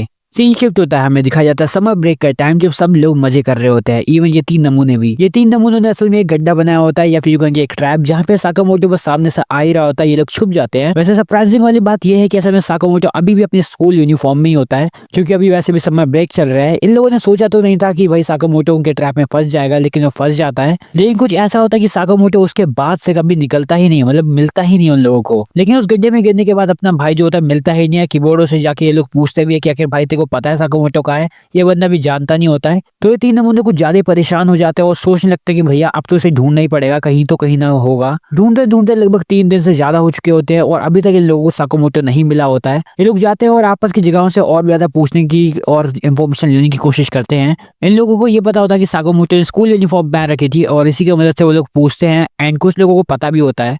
एक अंकल ने उसे 5 दिन पहले देखा था इस सीढ़ियों पे जाते हुए, हालांकि वो एक्सीलेटर लग रहा था। और एक आंटी ने भी असल में हमारे साकामोटो भाई को देखा था, लेकिन वॉलमार्ट के फ्री के आइटम कैश करते हुए, वो भी सारे के सारे। और सिर्फ इतना ही नहीं बल्कि एक और लड़की ने हमारे साकामोटो भाई को देखा था, वो एक नदी के किनारे सर्कल बनाते हुए पत्थरों से। और ऐसे ही काफी सारे अजीबोगरीब कारनामे करते हुए हमारा भाई पकड़ा गया है पिछले कुछ दिनों में। हालांकि इस जितनी भी इन्फॉर्मेशन होती है सारी काम नहीं आते हैं। इन दी एंड ये लोग तीनों के तीनों सुट्टा मारते हुए पकड़े जाते हैं। तीनों आराम से उसी पार्क में बैठ के आराम से सुट्टा फूक रहे होते हैं। तभी इन लोगों को देखने मिलता है एक बच्चा जो कि उसी ट्रैप में फंस जाता है। वो इतना ज्यादा गहरा नहीं होता है, वो बच्चा उठ जाता है और वापस चले जाता है घर। लेकिन जैसे वो लोग वहां पे जाके देखते हैं, वहां पे उन्हें 2 होल्स दिखते हैं और पता नहीं क्यों, लेकिन इन नालायकों की ऐसी थिंकिंग होती है कि भैया शायद वो जो साकामोटो है उसने शायद ये दूसरा वाला छेद बनाया है जो कि सिर्फ ब्राजील में जाके खुलता है। और ब्राजील में अपना भाई मस्त अपने समर वेकेशन बिता रहा है। कुछ भी मतलब भाई लिटरली कुछ भी सोचे जा रहे हैं लोग। एंड इवन जो आज सही है वो तो उसके अंदर कूदने भी वाला था, कह रहा था भाई मेरे को जाना है। लेकिन हमें पता चलता है असल में अपना जो भाई होता है वो असल में लॉन्ड्री की दुकान पे होता है और अपनी यूनिफॉर्म को नया नया कराने के बाद उसे पहन के वहां से निकल जाता है। उसी के साथ अपना जो भाई होता है वहां से चले जाता है दोबारा। एंड उसे देखने को मिलता है वही 3 नमूने जो कि असल में उसी गड्ढे में देख रहे होते हैं, जहाँ पे आज सही जो होता है वो हमारे भाई साकामोटो को ढूंढ रहा होता है वहां नीचे, लेकिन उसे नहीं मिलता। और लिटरली बंदा रोने को हो रहा होता है कि भाई ये कहाँ गया साकामोटो। लेकिन तभी साकामोटो बाजू से आता है और कहता है हाँ भाई कुछ मदद करूं, और बताता है कि असल में उसने तो एक गड्ढा इसलिए खोदा था ताकि उसे, क्योंकि लग रहा था कि ये कोई हॉट स्प्रिंग वाला ये लोग कर रहे हैं काम। मतलब भाई अपना भाई लिटरली वहां पे हॉट स्प्रिंग ढूंढ रहा था। ऐसी के साथ उन लोगों का पोपट हो जाता है और अगला सीन दिखाया जाता है जहाँ पे असल में ये लोग स्कूल में सॉफ्ट बॉल खेल रहे होते हैं, जहाँ पे हमारे भाई को दूर तक बॉल फेंकनी होती है। साकामोटो को लड़कियों ने घेर रखा होता है और कीबोर्डो जो होता है काफी दूर खड़ा होता है क्योंकि उसे लगता है कि यहाँ तक तो बॉल आने नहीं वाली। लेकिन साकामोटो जैसी बॉल फेंकता है सीधे हमारे मोटू कीबोर्डा की जाके मुंह पे लगती है बॉल एंड उसकी बर्गर की चटनी निकल जाती है। कीबोर्डा की नाक बिल्कुल खूनम खून हो रही होती है। हालांकि कीबोर्डा के नीचे गिरने से पहले उसको हमारे भाई साकामोटो ने पकड़ लिया, वो भी एक स्टाइल के मैनर से, भाई कि भाई चेक कर ले बंदा कि ये जिंदा तो है कि नहीं है। लेकिन कीबोर्ड बिल्कुल ठीक होता है, हालांकि उसके नाक से खून बहना बंद ही नहीं हो रहा होता है। इसलिए अपना जो भाई साकामोटो जो होता है वो अपनी टी शर्ट फाड़ देता है और उससे उसकी नाक ढक देता है। इवन लड़की तो उस पर पागल हो रही होती है। वहीं तभी सीन शिफ्ट होता है, हम लोग को दिखाया जाता है अगला दिन, जहाँ पे हमें एरन बॉयज को दिखाया जाता है जो कि कुछ फर्स्ट ईयर वालों का ग्रुप होता है जिसमें से हमारा मारा यामा भी होता है। इस ग्रुप को तुम बोल सकते हो वही मारा मारी करने वाला ग्रुप। लेकिन इस ग्रुप में हमें एक नया बंदा देखने को मिलता है जिसका नाम होता है हाया अब्यूसा। ये लोग सामने देखते हैं जहाँ पे काफी सारी लड़कियां इंतजार कर रही होती है किसी का, एंड ये लोग सोचते हैं कि शायद कोई सेलिब्रिटी आएगा। लेकिन वहाँ पे हमारा साकामोटो आता है और एक्चुअली सारी लड़कियां जो होती है वो हमारे भाई का ऑटोग्राफ लेना चाहती थी उनकी स्वेट शर्ट पे या ये जो भी होता है ट्रैक सूट। लेकिन इस चीज को देखने बाद हमारा हायाबुसा जो होता है वो सोचता है कि भाई कौन है ये। लेकिन हमारा मारा यामा जो होता है वो कहता है नहीं इससे पंगा मत लो, ये बहुत खतरनाक इंसान है। हायाबुसा इसके बारे में और भी ज्यादा जानना चाहता था लेकिन वो उसके बारे में कुछ बताता ही नहीं है। तब हमारा हायाबुसा सोचता है कि शायद उसे ही कुछ पता लगाना पड़ेगा इस लड़के के बारे में, क्योंकि वो हमारे साकामोटो के बारे में काफी कुछ और जानना चाहता था कि आखिर कैसा इंसान है ये और आखिर इसकी टीम में क्यों मना कर रहे हैं उसे बढ़ने के लिए। और इसी चीज को जानने के लिए हमारा जो हायाबुसा होता है वो चले जाता है हमारे साकामोटो की क्लास में। हमारा साकामोटो अपने कीबोर्डा दोस्त के साथ होता है जो कि सोच होता है हेयर स्टाइल लेने का। सब कुछ बढ़िया चल रहा होता है लेकिन वहाँ पे तभी वो नालायक इंसान आ जाता है शिरा। वो मोटू स्टार वहाँ पे आता है और हमारे कीबोर्डा को बोलता है कि तुम एक काम करो ऐसा वाला हेयर स्टाइल ले लो। और उसी टाइम हमारा जो हायाबुसा होता है वो क्लास में एंटर करता है और हमारे साकामोटो के पास आता है। सभी लोग उस चीज को देख के काफी ज्यादा शॉक हो जाते हैं क्योंकि आखिर ये बंदा यहाँ पे क्या करने आया लफड़ा। वो बंदा इंग्लिश में कहता है मेरे को तुम्हारे फेस चाहिए, एंड इतने में अपना जो भाई होता है उसे अपना फेस दे देता है। पर उसका असल में मतलब होता है कि उसे असल में साकामोटो से बात करना है फेस टू फेस, पर साकामोटो से गलती से अपना फेस ही बना के दे देता है। अब साकामोटो की ऐसी इंपॉर्टेंट चीज को देख के जितनी भी लड़कियां होती है उनके अंदर का जानवर जाग जाता है और वो लड़कियां धीरे धीरे हमारे हायाबुसा के पीछे पड़ने लग जाती है एंड इस पे अटैक कर देती है। हायाबुसा सोचने लगता है कि क्या ये इस बंदे की कोई ट्रिक है, शायद ये कोई साइंस सिग्नल ही होगा जिसकी वजह से लड़कियां मेरे पे हमला कर रही हैं। पर इन रियलिटी असल में हमारे भाई का इससे 0% कोई नाता था। उसने तो बस अपनी इनोसेंस दिखाई थी। हायाबुसा का काफी ज्यादा गुस्सा आता है, सीधे उस चीज मास्क को नीचे पटकता है और कहता है ठीक है फिर मेरे को रिवर के पास मिलियो। इस चीज को सुनने के बाद वहाँ पे जितने भी लोग होते हैं सब लोगों को लगता है भैया लफड़ा हो गया, लेकिन अपना साकामोटो जो होता है वो साफ साफ मना कर देता है जाने के लिए कि वो नहीं जाने वाला। इस चीज को जैसे एरन बॉयज सुनते हैं वो कहता है भैया ऐसे कैसे नहीं जाएगा, हम इसको ब्लैकमेल करेंगे। हमें दिखाया जाता है कि असल में ये लोग जो होते हैं बॉयज टॉयलेट के सामने जैसे अपना साकामोटो अपने जूते उतारता है उसे निकाल लेते हैं, वहां से चुरा लेते हैं। और जब साकामोटो बाहर आता है गेट के, उसे पता चलता है कि असल में बाहर एक मैसेज है जिसमें उसने लिखा है कि अगर अपने शूज चाहिए तो वहां पे रिवर के पास आ जाना। पर अपने भाई को उससे कोई फर्क नहीं पड़ता, वो सीधे अपने स्टाइल में ही पहुंच जाता है जो करना होता है उसे। वो चमचे फिर भी नहीं रुकते हैं और हमारे भाई को बस डिस्ट्रैक्ट करने की कोशिश कर रहे होते हैं। एंड अपना भाई होता है हर किसी का सॉल्यूशन सही तरीके से दे रहा होता है, जिसकी वजह से हमारे भाई के पास हर चीज का सॉल्यूशन होता है और उसको किसी भी चीज की दिक्कत नहीं होती, इसलिए वो उसको जाने का मूड भी नहीं होता वहाँ पे। लेकिन इस बार उन चमचों ने असल में एक बहुत ही बड़ी हद पार कर दी होती है। उन्होंने असल में हमारे कीबोर्डों को बिल्कुल गंजा कर दिया होता है और उसके ऊपर मैसेज लिखा होता है मिलना हमें रिवर के पास। पहले तो कीबोर्ड ज्यादा कुछ एक्ट करता नहीं, लेकिन बाद में वो रोने लग जाता है, जिस चीज की वजह से हमारे साकामोटो के अंदर आग जग जाती है कि उसे तो अब जाना ही पड़ेगा और ये जो भी लफड़ा है उसे क्लियर करना ही पड़ेगा। एंड कीबोर्ड के लिए एक विग बनाने के बाद वो चले जाता है रिवर बैंक के पास, यानी नदी के किनारे पहुंचने के बाद हमारा भाई जो होता है वहाँ पे हायाबुसा को देखता है जो कि साकामोटो पे बस हमला करने ही वाला होता है। लेकिन तभी वहाँ पे पुलिस आ जाती है, पोल आ जाती है भाई, पोल। एंड वो जो पोल होती है यानी पुलिस वाला बंदा, वो कहता है कि तुम ये क्या कर रहे हो, ऐसे मारा मारी नहीं करते। लेकिन साकामोटो सबको संभाल लेता है और कहता है नहीं असल में हम तो बस धक्का धक्का गेम खेल रहे हैं। पुलिस वाले को भी पुरानी यादें याद आ जाती है एंड वो कहता है अरे वाह ये तो मैं अभी पहले खेला करता था बचपन में। हायाबुसा सोचता है चलो ठीक है भाई ऐसे ही सही, लेकिन मारेंगे क्योंकि हमारे भाई की साकामोटो के अंदर भी एक आग होती है। तो इस धक्का धक्का गेम के जरिए ही वो लोग एक दूसरे से लड़ने वाले होते हैं, जहाँ पे अपने सबसे पहले हायाबुसा मारता है, लेकिन हमारा साकामोटो जो होता है अपने आप को आसानी से बचा लेता है। और हायाबुसा जो होता है वो काफी ज्यादा कंफ्यूज हो जाता है कि भैया ये कैसा खतरनाक इंसान है। वो अपनी बॉक्सिंग फॉर्म में आ जाता है और हमारे भाई के ऊपर साकामोटो के ऊपर हमला करता रहता है, लेकिन अपना भाई भी उसे काफी अच्छी तरह से डिफेंड करता है। दोनों के बीच घमासान युद्ध चल रहा होता है, इवन जो हमारी बारिश होती है वो भी शुरू हो जाती है, लेकिन दोनों रुकते नहीं है। हायाबुसा की बेइज्जती ना हो जाए इसलिए उसके जो पंटल लोग होते हैं वो हमारे साकामोटो के ऊपर चीट करने वाले ही होते हैं, लेकिन हायाबुसा साफ साफ मना कर देता है। वो कहता है लड़ेंगे तो फेयर तरीके से लड़ेंगे। एंड इसी के साथ अपना जो भाई होता है वो कहता है चलो ठीक है फिर अब मैं तो अपना स्पेशल मूव दिखाता हूँ, स्टैंडिंग अटेंशन। और इस मूव के साथ हमारा जो साकामोटो होता है वो ऐसा लग रहा होता है जैसे बिजली को समन करने वाला है एंड सब लोग उसका इंतजार कर रहे होते हैं। लेकिन साकामोटो जो होता है वो असल में सही वक्त का इंतजार कर रहा होता है और जैसे ही वो सही वक्त आता है हमारा जो साकामोटो होता है वो उसे पीछे धकेल देता है, जिससे वो सीधे टैक्सी के अंदर जाता है। अभिषा बस एक हल्के से धक्के से उसे टैक्सी में धकेल देता है क्योंकि वो काफी ज्यादा गीला हो चुका था एंड वो बीमार ना हो जाए। और हायाबुसा के तरह साथ साथ उसके जितने भी पंटल लोग थे वो भी उस टैक्सी में आ जाते हैं एंड जो पुलिसमैन होता है वो भी वहां से चले जाता है क्योंकि ये लोग भी वहां से चले जाते हैं। हायाबुसा जो होता है वो अपनी डिफीट मान लेता है एंड उसके पंटल लोग भी मान लेते हैं भाई कि ये बंदा जीत गया। और वो लोग हमारे साकामोटो से पूछता है क्या कि उसे क्या चाहिए एंड वो कहता है कि मैं असल में अभी जा रहा हूँ डिपार्टमेंटल स्टोर ताकि वहां से मैं खाने के लिए इंग्रेडिएंट्स ले सकूँ। वहीं दूसरी तरफ वो जो तीनों होते हैं बंदर उन्हें भेज दिया जाता है कीबोर्ड से माफी मांगने के लिए। और इसी के साथ अपना जो कीबोर्ड होता है वो कहता है इतना सारा खाना वैसे भी अकेले नहीं खा सकता, इसलिए वो सबको पार्टी देता है। हालांकि हायाबुसा ये सोच रहा होता है कि आखिर साकामोटो बाहर क्यों बैठे खिड़कियों पे, पर उसको क्या पता। वहीं अगले दिन का हमें सीन दिखाया जाता है जहाँ पे साकामोटो जो होता है वो सबकी मेडिकल रिपोर्ट्स लेके नर्स को दे रहा होता है। तभी नर्स हमारे साकामोटो का टेम्परेचर चेक करती है, पता लगता है कि असल में साकामोटो को तो बुखार है एंड उसको रेस्ट लेके आती है। हालांकि हमारा भाई ऐसा कुछ करता नहीं है, बल्कि हरी प्याज को ही लपेट के वहां से निकल जाता है, जो कि लड़कियों को बहुत ज्यादा पसंद आता है। वहीं दूसरी तरफ हम लोग को दिखाया जाता है साकामोटो जब घर जा रहा होता है उस टाइम हमें 3 बच्चों को दिखाया जाता है जो कि पत्थरों से जैसे हम बचपन में फुटबॉल खेला करते थे वैसे खेल रहे होते थे। एंड इस चीज में साकामोटो की जो स्किल है वो काफी ज्यादा हाई है एंड बच्चे उससे देख के चिढ़ जाते हैं। वहीं तभी हमें अगले सीन दिखाया जाता है अगले दिन का। वो तीनों चारों बच्चे जो होते हैं वो हमारे साकामोटो को कॉपी कर रहे होते हैं जो कि उसी स्ट्रेट लाइन पे चल रहा होता है।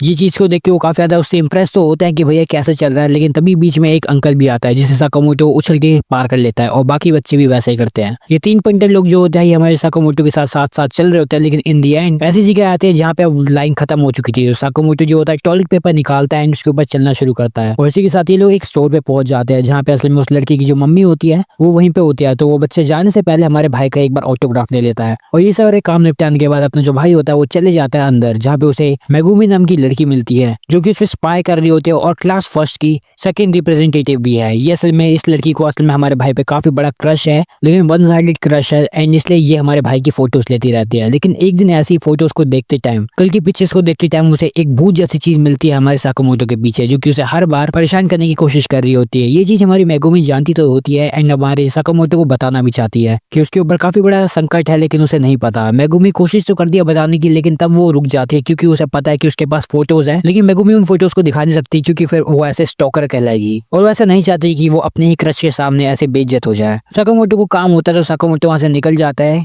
लेकिन तभी मेगुमी जो होती है वो एक चलती हुई बाल्टी को देख लेती है जो कि हमारे भाई की तरफ ही बढ़ रही होती है। इससे पहले वो उसे बोलती, हमारा साकामोटो जो होता है उसी बाल्टी का यूज करके आगे बढ़ जाता है। मेगुमी हार नहीं मानती है और सोच लेती है कि भैया ये चीज तो उसे बतानी ही पड़ेगी क्योंकि उसके पास संकट है। मेगुमी उसके पास फिर से जाती है, उससे पूछती है यार तुम्हें कुछ अजीब चीज लग रही, और साकामोटो कहता है हाँ कीबोर्डो की असल में बाल जो काफी जल्दी बढ़ रहे हैं। लड़की कहती है अबे यार ये तो नालायक है बिल्कुल, इसको तो कुछ पता ही नहीं है कि आगे इसके ऊपर कितना बड़ा संकट है। वॉशरूम से आवाज आने के बाद हमारा साकामोटो जैसे ही अंदर जाता है उसे काफी सारे बाल देखने को मिलते हैं, काफी ज्यादा स्केरी होता है, लेकिन अपना भाई उन बालों को उठाता और लेके भाग जाता है। मेगुमी भी पीछे जाते है ये देखने के लिए कि आखिर वो क्या करने वाले उन बालों का, और ये देखता है कि असल में साकामोटो उन बालों का इस्तेमाल कर रहा है कीबोर्डो की बालों की लेंथ बढ़ाने के लिए। ये होती है दोस्ती भाई, हर चीज में अपने दोस्त का सोचो।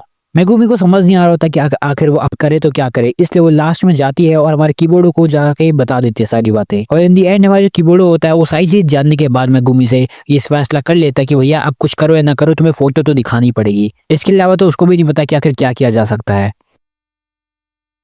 हिंदी में जो मेगुमी होती है वो हमारे कीबोर्डो की सलाह को मान लेते हैं, उसके बाद चले जाते हैं हमारे भाई के पास। वहीं रास्ते में मेगुमी देखती है कि असल में हमारा साकामोटो जो है वो असल में दोस्तों के साथ खेल रहा है एंड उसकी पिक्चर्स लेना शुरू कर देती है। लेकिन तभी वहाँ पे एना आ जाते हैं जो कि उस लड़की का पूरा मूड खराब कर देती है और मेगुमी जो होती है काफी ज्यादा उदास हो जाते हैं। लेकिन जैसे ही वो उन पिक्चर्स को दोबारा देखती है उसे उन पिक्चर्स में कुछ अलग चीजें देखने के लिए मिलती है, जैसे कि वही जो गोश्त होगा वो हमारे भाई को कुछ बताने की कोशिश कर रहा होगा। इस चीज को देखने के बाद हमारी जो मेगुमी होती है वो काफी ज्यादा शौक होती है और कहती है आखिर इसका क्या सीन है। मेगुमी को लगता है कि भैया इस चीज को तो बताना ही पड़ेगा हमारे साकामोटो को, भले कुछ भी हो जाए, इसलिए वो भगते हुए हमारे भाई के पास जाने से पहले उन फोटोज को निकाल लेती है एंड मेरे भाई साकामोटो को दिखाती है एंड बताती है कि असल में इस पिक्चर में जो घोस्ट है बोलने की कोशिश कर रही है आई लाइक यू। मेगुमी को लगता है कि वो काफी ज्यादा वियर्ड बन रही है, इसलिए वो अपनी एक्सप्लेनेशन भी देती है कि असल में वो ये नहीं कहना चाहती, वो बस ये बताने की कोशिश कर रही है कि आखिर वो घोस्ट क्या कह रही है। ये सारी बात सुनने के बाद हमारा जो साकामोटो होता है उसे कहता है ठीक है हमें फोटो प्रिंटिंग में मदद कर दो। फिर ये सुनने के बाद मेगुमी को लगता है असल में साकामोटो उसे वियर्ड समझ रहा है और अब उसकी बातों को भी सीरियसली नहीं ले रहा है। वही हमें दिखाया जाता है साकामोटो को जो कि प्रिंटर में अपना मुंह डाल के असल में वैसी एनिमेशन बनाने की सोच रहा होता है, जिससे अपने भाई साकामोटो जो होता है वो उस घोस्ट को उसका रिप्लाई दे देता है एंड जो घोस्ट होती है वो वहां से चली जाती है। नहीं मतलब भाई लॉजिक पे ध्यान मत दो, यहाँ पे कुछ भी होता रहता है। वही हमें दिखाया जाता है कि अब जो मेगुमी है वो हमारे साकामोटो के सामने से पिक्चर लेती है एंड हमसे शर्म भी नहीं आती है। वहीं तभी सीन शिफ्ट होता है, हम लोग को दिखाया जाता है हमारे उन 3 नमूनों को जो कि असल में एक डीवीडी शॉप में आए होते हैं ताकि यहाँ से वो मूवीज ले सके। हालांकि ऑफ कोर्स लोगों देख के तो तुम्हें पता चल ही गया होगा ये एक्चुअली अडल्ट मूवी लेने के लिए आए यहाँ पे, लेकिन लोग काफी ज्यादा फटती है एंड हमें दिखाया जाता है वहाँ पे असल में साकामोटो भी आया होता है जिसे असल में कोई पिक्चर लेनी होती है मूवी, और साथ ही साथ वहाँ पे एना उसकी दोस्त भी आ जाते हैं हमारे भाई से पूछने के लिए कि आखिर यहाँ पे क्या लेने आया है। एंड उन्हें बताता है असल में वो यहाँ पे यू हैव माई वर्ड नाम की एक मूवी को देखने के लिए आया है, लेकिन उसे यहाँ पे अभी तक नहीं मिली। सरप्राइजिंगली हम लोगों को पता चलता है कि असल में ये जो मूवी है असल में आत्सुशी के पास है एंड वो हमारे भाई को एक ट्रेड देता है। वो कहता है हम लोग इस मूवी को एक्सचेंज कर लेंगे, बस तुम्हें हमारे लिए एडल्ट सेक्शन में से कुछ मूवीज उठा के लानी है, बाकियों को तो बताने। लेकिन अपने भाई साकामोटो के अंदर बिल्कुल भी शर्म नाम की चीज नहीं होती है जब बात उसकी चीज पे आती है। अपने साकामोटो को असल में कोई देख न ले कि वो एडल्ट सेक्शन में जा रहा है, इसलिए वो एक जगह पे घूमता रहता है एंड जैसी कर्टन खुलता है वो अंदर घुस जाता है। वो 3 नमूने इस चीज को देखने के बाद काफी ज्यादा हैरान हो जाते हैं और सोचते हैं कि क्या वो वापस बाहर भी आ पाएगा। लेकिन अपना भाई जो होता है साकामोटो काफी सारी मूवीज ले आता है, लेकिन अब चैलेंज ये है कि आखिर उसे एक काउंटर पे लेके कैसे जाएगा क्योंकि बीच में लड़कियां भी बहुत है। ये 3 नमूने जो होता है असल में हमारे साकामोटो भाई को इन 3 लड़कियों से बचने के लिए मदद करते हैं। हालांकि अपना भाई जैसे तैसे करके इन तीनों से बच जाता है इन दी एंड इन शेरिथ की मदद से। एंड जैसे वो लास्ट में जाने ही वाला होता है काउंटर पे, वहां पे उसे मिल जाती है कीबोर्डो की मॉम सामने। एंड इस चीज को देखने के बाद ये लोग बिल्कुल शॉक हो जाते हैं क्योंकि इस चीज के बारे में हमारे साकामोटो को नहीं पता है। एंड साकामोटो एकदम से वहां से पलट जाता है और रास्ता चेंज कर देता है, जिसकी वजह से एना और उसके जो बाकी दोस्त होता है वो हमारे साकामोटो के पास आ जाते हैं एंड पीछे से उससे पूछे होता है कि आखिर तुमने कौन कौन सी मूवीज ली। अपने भाई इन मूवीज को उन्हें दिखा नहीं सकता था, इसलिए अपना भाई इन मूवीज को सारी दोबारा सेलेक्ट में रखता है और दोबारा रोबोटिक जैसी हरकतें शुरू कर देता है जो कि लड़कियों को काफी ज्यादा पसंद आती है एंड लड़कियां भूल जाती है कि आखिर उसके हाथ में क्या मूवीज थी। फ्री का शो देखने के बाद लड़कियां आगे चली जाती है, अपना भाई दोबारा उन मूवीज को उठा लेता है और सीधे काउंटर के पास जैसे तैसे चले जाता है। हमारे जो तीनों लौंडे होते हैं काफी ज्यादा खुश हो जाते हैं क्योंकि अपना भाई जैसे तैसे काउंटर पे पहुंच गया। हालांकि काउंटर पे पहुंचते ही एक लड़की को हटा के एक वहां पे मोटा सा इंसान आ जाता है जो कि हमारे भाई से काफी सारे सवाल पूछना शुरू कर देता है। ये हमारे भाई से काफी ज्यादा सवाल पूछता है, लेकिन अपना जो भाई होता है इन दी एंड इस फाइनल बॉस से लड़ने के लिए अपने एक स्पेशल मूव का इस्तेमाल करता है और वो होती है एक नकली की घड़ी। हाँ, वही जैसे हम लोग पेन से बनाते थे वैसे ये बंदा बना देता है और कहता है मेरे पास ज्यादा टाइम नहीं है, जल्दी करो। और इस घड़ी को देखने के बाद उस मोटे इंसान को लगता है कि भैया ये तो कुछ ज्यादा ही महंगी घड़ी है, शायद ये तो मुझे कोई नॉर्मल वर्कर या फिर ऐसा कोई स्टूडेंट नहीं लग रहा, पता नहीं कौन बड़ा इंसान आ गया हमारे स्टोर पे। और इन दी एंड हमारा जो भाई होता है उन मूवीज को रेंट कर पाता है और बाहर जाके इन लोगों को दे देता है और ट्रेड को कम्प्लीट कर देता है। वो पंडित लोग जो होते हैं हमारे भाई से पूछते हैं कि क्या वो उसके साथ इन मूवीज को देखेगा, लेकिन अपना भाई साफ मना कर देता है और कहता है अब टाइम खत्म हो चुका है। और इन लड़कों को भी रियलाइज होता है कि यार ये तो सही कह रहा है, अब तो टाइम हो गया, लेट हो गया अब, इसलिए वो लोग भी इस मूवीज को रिटर्न कर देते हैं।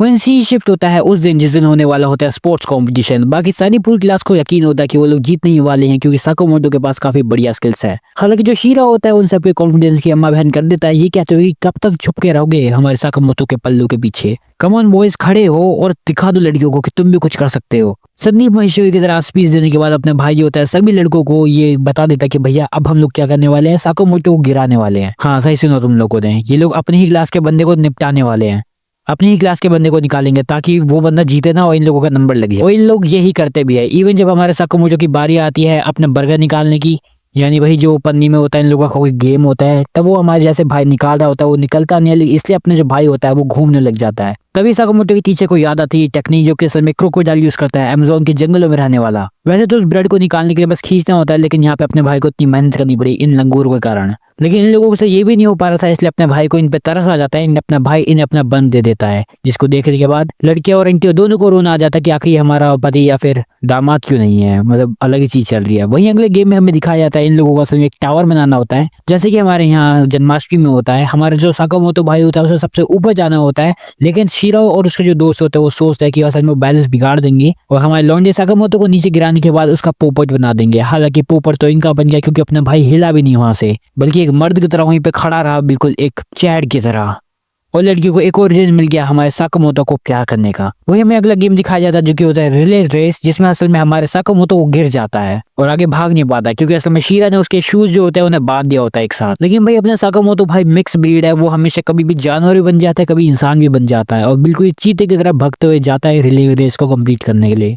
साकामोटो को ये रोल जो होता है असल में यागी को देना होता है, हालांकि यागी के हाथ से वो रोल गिर जाता है क्योंकि साकामोटो ने उस रोल को मुंह में ले रखा था, जिसकी वजह से चिपचिपा हो गया और उससे हाथ से गिर गया। हालांकि लोग तो यागी को क्रिटिसाइज कर रहे होते हैं। लास्ट में जैसे तैसे करके यागी जो होती है वो हमारे शीरा को रोल दे देती है, हालांकि वो रो रही होती है और इस चीज को देखने के बाद शीरा सोचता है कि यागी को कोई भी क्रिटिसाइज ना करे, इसलिए वही अपने सारे कपड़े खोल देता है और दिखा देता है सब लोगों को वो तोंदू है। लेकिन अपना भाई शीरा जो होता है दिल का काफी अच्छा इंसान होता है, तो इस बार मैं उसको जरूर प्रेज करना चाहूंगा क्योंकि अब लोग ये नहीं सोच रहे कि भाई यागी ने क्या किया, क्योंकि अब लोग ये सोचे कि भाई ये नंगे ने क्या कर दिया। यागी ने तो कम से कम रेस हराई थी, इस बंदे ने तो पूरी क्लास की इज्जत ही डुबा दी। वो बंदा भी सोच रहा था आखिर उसने ये क्या कर दिया। वहीं हमें दिखाया जाता है साकामोटो को जो कि ऊपर ही होता है पेड़ के। शीरा उसे पूछता है कि तुम यहाँ क्या कर रहे हो, इंसल्ट करने आए हो, मार लो भाई बेइज्जती। लेकिन अपना भाई उसे हीरो कह के चले जाता है। और सिर्फ इतना ही नहीं बल्कि यागी भी बाद में हमारे भाई को एक अच्छी चीज बोल देते हैं जिसकी वजह से अपना भाई ब्लश मार जाता है। वही हमें दिखाया जाता है कल्चरल फेस्टिवल का दिन आ चुका है, यहाँ पे लौंडे लोग जो है वो अपनी स्टॉल खोलने वाले हैं और ये जो जूनियर्स की गैंग थी अब यहाँ पे बुढ़िया के बाल बेचने वाले हैं। जब ये लोग सोच ही रहे होते हैं कि भैया इन्हें शायद और लोगों की जरूरत होगी एंड ये लोग पूछते हैं कि क्या हमें साकामोटो को बुलाना चाहिए। हमारे यहाँ में साफ मना करता है, लेकिन हायाब्यूसा कहता है हाँ बिल्कुल क्यों नहीं, ये फ्रीडम है तुम्हारी, तुम ला सकते हो किसी को भी। और वैसे भी हायाब्यूसा को असल में हमारा भाई काफी ज्यादा पसंद है साकामोटो। लेकिन जब ये सब बातें चली रही होती है हमें दिखाया जाता है एक और नया बंदा जो कि होता है फुकेश। नहीं मुकेश नहीं, असल में फुकेश। ये बंदा काफी ताकतवर होता है जो कि हमारे हायाब्यूसा को जो होता है मशीन के पास नीचे गिरा देता है, उसकी नाक को फोड़ देता है। और हमारे जो बंदा होता है नया वाला ये कहता है कि आखिर भाई इसे भी जानना क्या कि साकामोटो किस चीज का नाम है। इन लोगों को तो अपना चल ही रहा होता है। हालांकि बात है हमारे साकामोटो की, तो आखिर वो कहाँ है। असल में उसकी जो पूरी क्लास है बिल्कुल ही निहायती लोगों की तरह बस बैठे हुए हैं, अपने बाल बना रहे लोग, शर्म आती नहीं है इन लोगों को। और जो लड़कियां होती है वो अपना मतलब क्योंकि उन्हें सजानी होती है अपनी पूरी क्लास, तो अपनी मेहनत कर रही होती है। हालांकि इन लोगों से कुछ हो नहीं रहा होता, बलून लगा के इन लोगों को एलियन बनाना था लेकिन वो भी इनसे नहीं बन रहा होता है। एंड ये दो लड़के जो होते हैं काफी ज्यादा डिमोटिवेट करने वाले इंसान होते हैं जो कि असल में सारी जितनी भी तैयारी हुई होती है उन सबको बर्बाद कर रहे होते हैं, हालांकि कुछ हुई भी नहीं होती। पर तभी हमें जो मेगुमी होती है वो सबको कहते हैं यार तुम हिम्मत मत हारो, हम लोग कर लेंगे। और तब हमारा जो साकुमोटो होता है हीरो हमारा, वो आता है बीच में और कहता है ठीक है अब मेरे को इस सारा मामला अपने हाथ में लेना पड़ेगा।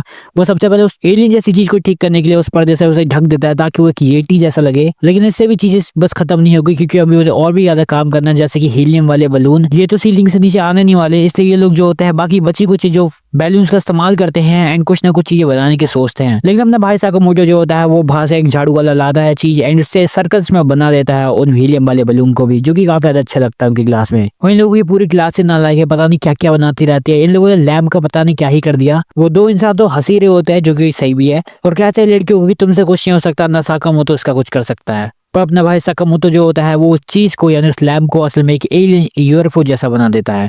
पूरी क्लास बिल्कुल जोश में होती है और बलून से और चीजें बनाने शुरू कर देती है। एंड इसी चीज को देखने के बाद वो दोनों लड़के इस चीज को देखने के बाद काफी ज्यादा हंसने लगता है, लेकिन फिर वहां से चले जाते हैं क्योंकि वो क्लास में कुछ भी काम नहीं कर रहे होते हैं। लड़कियों उन्हें भगा देती है। ऐसे ही इंसल्ट होने के बाद दोनों जो नमूने होते हैं बाहर आ जाते हैं, जहाँ पे उन्हें फुकेस मिलता है और उन्हें कहता है कि देखो यार तुम्हारी इसमें कोई गलती नहीं थी, तुम बिल्कुल सही कर रहे थे, लेकिन अगर तुम्हारा मन नहीं है तो मत करो ना, क्या दिक्कत है। लेकिन अगर वो तुम पे ऐसा थोप रहे हैं यानी उसमें उनकी गलती है। और यही मोटिवेशन देने के बाद जैसी लड़कियां जो अगले दिन जाती हैं अपने रूम को देखने की अपने काम को खत्म करने के लिए, वहां वो देखते कि सारी चीजें बर्बाद हो चुकी है, उनकी सारी डेकोरेशन बर्बाद हो चुकी होती है। तभी वो एक लड़की आता है जो कि साकुमोटो का उन्हें एक पोस्टर दिखाती है जिसमें असल में लिखा होता है इस बंदे को ढूंढो और तुम्हें पैसा मिलेगा। ये पोस्टर पूरे स्कूल में फैला हुआ होता है एंड सब लड़के जो होते हैं इसको सोच होते हैं ये सच में रियल भी है कि नहीं है। लेकिन फुकेस वहाँ पे आता है और कहता है हाँ ये बिल्कुल रियल है, क्योंकि असल में स्कूल कल्चरल फेस्टिवल का एक पार्ट है। साकामोटो जैसे ही देखता है तो असल में वही है एंड सब लोग उसको ढूंढने वाले हैं एंड इस चीज को सोचते साकामोटो वहाँ से भग जाता है एंड लोग उसके पीछे भगना शुरू कर देते हैं। वहीं दूसरी तरफ में क्लास का सीन दिखाया जाता है जहाँ पे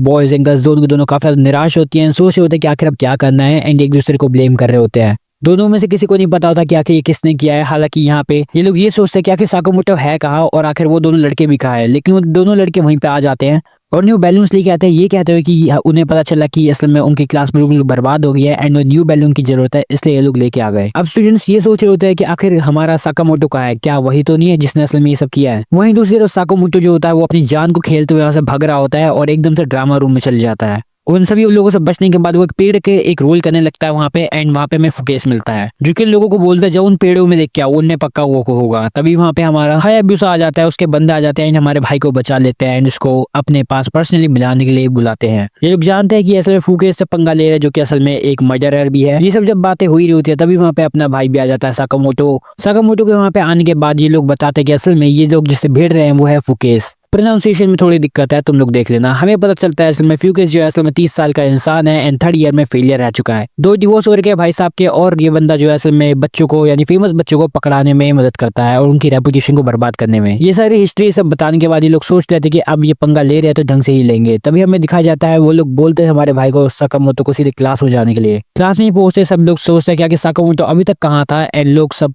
थोड़े काफी ज्यादा घबराए हुए रहते हैं कि आखिर ये अब क्यों आ रहा है। लड़कों में पूरा गुस्सा होता है, लेकिन तभी वो जो 2 लड़के होते हैं जो कि पूरी क्लास को मैनिपुलेट कर रहे होते हैं वो बोलते हैं आ जाओ, लेकिन अपना भाई अंदर नहीं आता, वो वहां से चले जाता है। अपने भाई साकामोटो सारी चालें समझ चुका होता है एंड इन दोनों की सारी हरकतें भी। क्लासरूम में जब सारी डेकोरेशन चली रही होती है तभी बाहर से एक आवाज आती है जो कि बोलती है कि असल में मैं ही हूँ जिसने तुम्हारी पूरी क्लास को बर्बाद किया था, पूरी तुम्हारी सारी डेकोरेशन को बर्बाद किया। लड़के ये जान के काफी ज्यादा खुश होती है कि असल में कम से कम वो साकामोटो तो नहीं थे एंड अब हमें पता है कि कौन है। वो दोनों नालायक लड़के जो कि असल में पूरी क्लास को मैनिपुलेट करने के सोच रहे हैं वो उस अननोन बंदे से बात करते का टाइम कुछ ऐसा रिवील कर देते हैं जिसके कारण पूरी क्लास को समझ आ जाता है कि असल में यहाँ पे इम्पोस्टर असल में और कोई नहीं बल्कि वही दोनों है। एंड इस चीज को जानने के बाद पूरी क्लास उन पर टूट पड़ते हुए कहते हैं कि सो तुम ही थे वो। एंड लोग पहचान लेते हैं कि असल में ये लोग ही बहरूपी हैं एंड इम्पोस्टर्स हैं।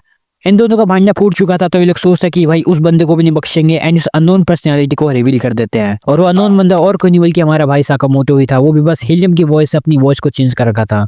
इससे पहले पूरी क्लास इन लोगों को कुछ करती ये लोग सीधे जाते हैं उन्हीं बलून्स को पकड़ के अपने हाथ में पिंस लेके कहते हैं हम इन बलून्स को दोबारा फोड़ देंगे और पूरी क्लास का डेकोरेशन फिर से खराब कर देंगे अगर तुमने हमें कुछ कर रहा।